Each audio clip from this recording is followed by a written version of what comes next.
Hi guys, welcome back.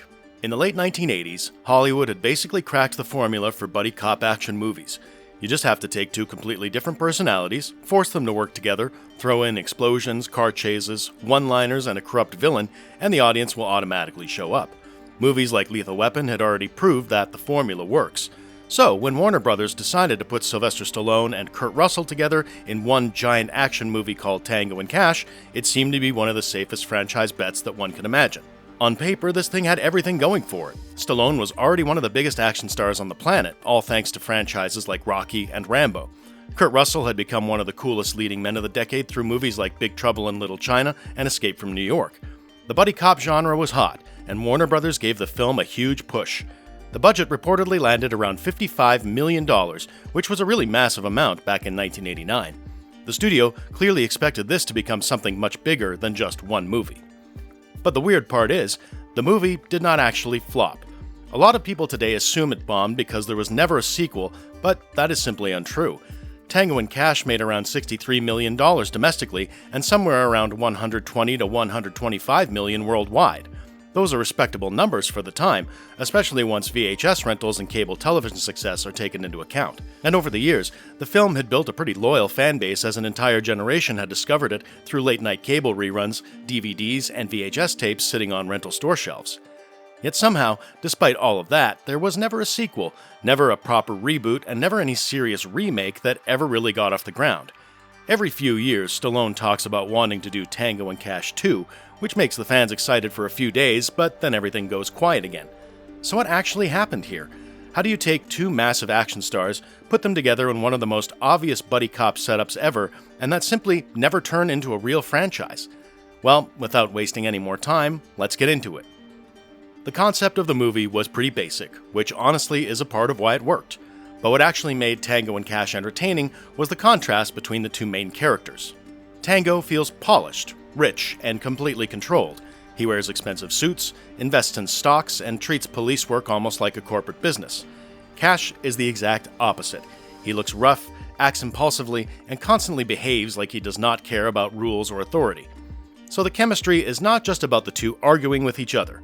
The movie works because Tango and Cash almost feel like two completely different versions of the 1980s action hero. One represents discipline and professionalism, while the other represents chaos and instinct. Watching those two personalities slowly learn to respect each other is what makes the movie entertaining, even when the plot itself becomes ridiculous. Stallone played Ray Tango, the Armani suit-wearing elite cop who treated police work almost as a business deal. On the other hand, Kurt Russell played Gabriel Cash, the wild loose cannon with long hair, leather jackets, and a chaotic attitude towards basically everything. They hated each other at first because both of them were considered the best cops in Los Angeles and both had massive egos. Then, a crime lord frames them for murder and sends them to prison with criminals they helped arrest, and eventually the two rivals are forced to team up and escape prison in order to clear their names. It is exactly the kind of setup that feels built for sequels. You can easily imagine Warner Brothers thinking they had their own long-running action franchise ready to go. But behind the scenes, the movie was apparently an absolute nightmare to make. The production originally started under the director Andrei Konchalovsky, and from most reports, he wanted the film to feel tougher and more realistic. The problem was that the studio seemed to want something much more commercial and comedic. That clash in tone became one of the biggest problems during filming. Some people involved wanted the movie to feel gritty and serious, while the rest wanted it to lean into absurd comedy and larger-than-life action. Eventually, the production had become so messy that Konchalovsky was reportedly removed late in the process. Albert Magnoli finally came in to help finish the film and oversee reshoots.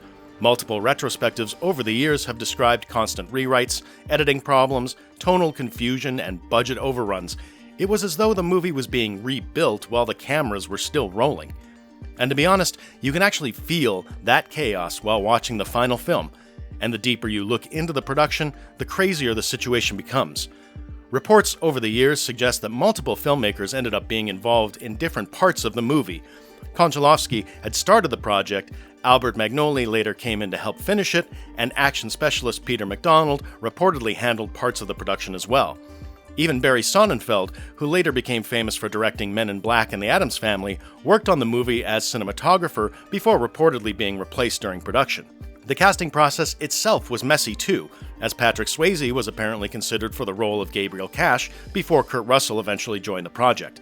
And one of the biggest issues was that filming reportedly began without a completely finished script. Scenes kept on changing during production itself, rewrites were constantly happening, and different people involved reportedly had completely different ideas about what kind of movie Tango and Cash was even supposed to be. There were also tensions involving producers John Peters and Peter Guber during production. So this was not just a difficult shoot, it was a movie surrounded by chaos from almost every direction possible. One minute, Tango and Cash feels like a completely normal, hard-edged cop thriller, and then the next minute, it suddenly turns into a borderline parody. There are scenes that genuinely feel gritty, and then there are scenes involving ridiculous gadgets and giant explosions that make you feel like they belong to a completely different movie. There are also stories about Stallone having major influence over the final tone of the movie. By this point of his career, Stallone was not just an actor showing up to read his lines. He became one of the biggest stars in Hollywood, and he reportedly had strong opinions about rewrites, comedy beats, and action scenes. Various reports over the years mention editing battles, scenes being reshot, and disagreements about what the movie actually should be. The important thing is that Tango and Cash did not arrive in theaters as some perfectly controlled studio production. It arrived as a survivor. The fact that the movie even got completed at all is commendable. And when the movie finally released in December 1989, the results were decent. Not terrible, not amazing, but just decent. The film's worldwide gross of roughly $120 to $125 million sounds solid, especially for the late 1980s. But with a $55 million budget, marketing costs, reshoots, and all the behind-the-scenes problems, it was not some kind of massive hit that would automatically guarantee a sequel. It performed well enough to avoid disaster, but not well enough to erase the memories of how difficult the production had been. And that part matters, because the studios do not just judge movies by ticket sales alone. They also judge how difficult the process was behind the scenes, as a smooth production that makes decent money is very different from a chaotic production that barely holds together and then only delivers moderate success. That context mattered because in the late 80s and early 90s, the action market was insanely competitive. Lethal Weapon 2 had already raised the bar for buddy cop movies, and Die Hard had changed action cinema entirely. Studios suddenly wanted slicker, cleaner action franchises that could be expanded easily.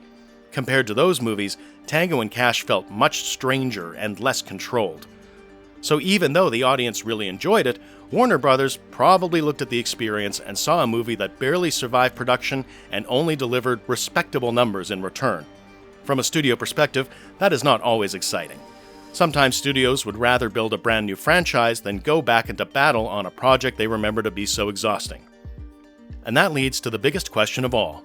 Why was there never a sequel in the 1990s? Because if you look at the movie itself, a sequel feels pretty obvious. Just put Tango and Cash on another case, increase the budget, add more explosions, and let Stallone and Russell bounce off each other again, and it would be done. But timing played a huge role here. Both the actors stayed extremely busy through the 1990s. Stallone moved into movies like Cliffhanger, Demolition Man, and Judge Dredd. Kurt Russell went on to films like Backdraft, Tombstone, and Stargate. Neither of the actors really needed Tango and Cash 2 to stay relevant. At the same time, the buddy cop genre itself had become very overcrowded. Hollywood kept creating new pairs instead of revisiting older ones. There was always some or the other action comedy coming out with mismatched personalities and sarcastic banter, so Tango and Cash slowly settled into cult favorite territory instead of franchise territory. And the sequel talk mostly stayed at rumor level. There were occasional conversations and fan discussions over the years, but there was very little evidence that Warner Brothers actually pushed a sequel into active development during the 1990s or early 2000s. There were no major scripts, no official greenlights, and no production announcements, and the movie gradually drifted into nostalgia territory. Ironically, the nostalgia is probably stronger today than it was back when the movie was actually released. Over time, Tango and Cash became one of those movies people loved simply because of how weird it is. Fans started embracing all the ridiculous elements that may have confused the critics back in 1989. The prison break, the absurd truck at the end, the macho arguing, the over-the-top dialogue, and Kurt Russell disguising himself in drag. The movie feels like pure late 80s excess bottled into one huge chaotic action film. And to be honest, that kind of movie was perfect for the VHS and cable television era, as Tango and Cash became one of those films people randomly discovered late at night on television and then kept rewatching for years. It had everything that worked perfectly for cable reruns: ridiculous action scenes, quotable dialogue, exaggerated macho energy, and two charismatic leads constantly insulting each other. Now, over time, the movie slowly developed the same kind of cult reputation as films like Roadhouse or Big Trouble in Little China. They were not necessarily treated like masterpieces when they were first released, but audiences gradually embraced them because of their weirdness, as it made them memorable. And to be honest, that tonal inconsistency became a real part of the charm. The film almost feels like it exists halfway between a real buddy cop movie and a parody of one. Sometimes it takes itself seriously, and other times it feels completely self-aware. That strange energy helped the movie survive longer than a lot of more polished action films that belonged to the same era. That is the irony of the entire story. The production chaos may have killed the franchise potential, but it also created the exact oddball personality that made people remember the movie decades later. If Tango and Cash had been smoother and safer, maybe it would have turned out to be a franchise, but maybe people would also not be talking about it today still. And now we get to the modern part of the story, because this is where things become interesting again. So in 2019, Stallone openly started talking about wanting to make Tango and Cash 2. Several entertainment outlets picked up comments, and Stallone basically said he would do the sequel immediately. According to him, the appeal was not even about the plot, and people simply liked watching him and Kurt Russell together. And he is sort of probably right about that. The chemistry between the two main leads is the main reason the movie still works. Stallone and Russell commit so hard to the banter that the audience goes along with it anyway. But there was one major problem.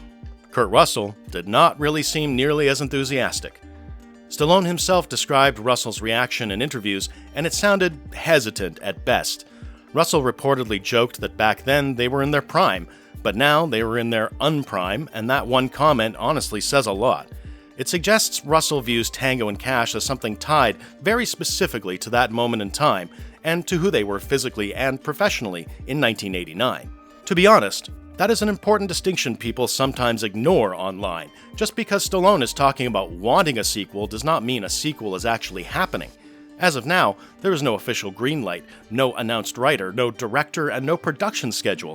What exists is mostly enthusiasm, nostalgia, and interviews. Still, the idea of a legacy sequel is not impossible. Modern Hollywood loves legacy follow-ups now. Top Gun Maverick proved older action properties can still work if they are handled correctly. A modern Tango and Cash movie about two aging cops who are no longer in their physical prime could honestly be funny and self-aware in the right hands. The problem is that there are several obstacles that stand in the way. First being, Kurt Russell does not seem eager enough to do it. Second, as the theatrical market has changed a lot, studios are not really making many mid-budget R-rated buddy cop movies anymore. Modern blockbusters are usually giant superhero films, horror movies with lower budgets, or existing mega franchises. And third, recreating the tone of the original would be very difficult, as Tango and Cash works partly because it feels messy and accidental, and that kind of weird chemistry cannot possibly be manufactured on purpose. And that, honestly, may be the biggest reason why Hollywood keeps leaving Tango and Cash alone.